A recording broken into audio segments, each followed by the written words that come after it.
Bom dia, irmãos e irmãs. Nós continuamos o Vem Orar. Quero compartilhar com os irmãos 1 Coríntios, capítulo 5, dois versículos que eu escolhi aqui para nossa conversa nessa manhã. Versículo 1 desse capítulo 5 fala: geralmente se ouve que há entre vós fornicação e fornicação tal, qual nem ainda entre os gentios, como era haver quem abuse da mulher de seu pai. E estáis inchados, e nem ao menos vós entristecestes, por não ter sido dentre vós tirado quem cometeu tal ação. Bom, amados, nós sabemos que a igreja de Corintos, quando Paulo foi pregar a ela estava mergulhada dentro de uma promiscuidade aliada à própria população de Corintos, que vivia um tempo de liberdade total, e que, misturado com os cultos pagãos, nós víamos na história falando que as sacerdotisas, elas tinham como hábito, nesses cultos, se promiscuir sexualmente com os adoradores dos deuses pagãos.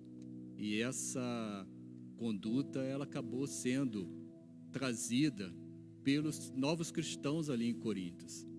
E Paulo realmente estava muito preocupado com o povo em Corintos e admoestava a todos eles a respeito da não propagação desse comportamento no meio da igreja cristã em Corintos, admoestando-os, chamando a atenção para que eles tomassem cuidado em relação a essa prática que era própria do culto pagão, para que não continuasse esse procedimento dentro da igreja de Cristo na cidade de Corintos.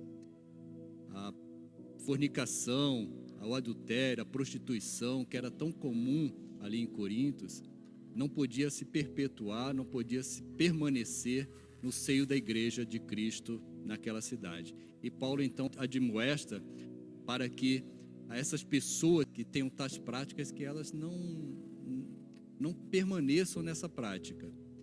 E às vezes as pessoas elas estavam inchadas, como o próprio versículo 2 fala, e não se entristecem. Quer dizer, havia uma prática tão comum que aquele erro não era percebido pelos irmãos. Não continuavam naquela prática pecaminosa e não se entristeciam, não se lamentavam, não percebiam que não estavam seguindo os mandamentos de Cristo.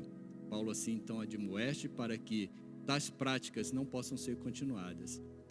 Trago aos irmãos essa mensagem de Paulo para que nós possamos conservar nosso corpo, nossa mente, nosso espírito em comunhão com Cristo, afeto à palavra dele, para que nós não possamos nos desviar dessas práticas e não nos promiscuir com as práticas do mundo pagão, para que a palavra de Deus possa permanecer reta, santa, pura em nossos corações e no seio da igreja de Cristo. É a palavra, que Deus possa nos abençoar nesse dia, em nome de Jesus. Amém.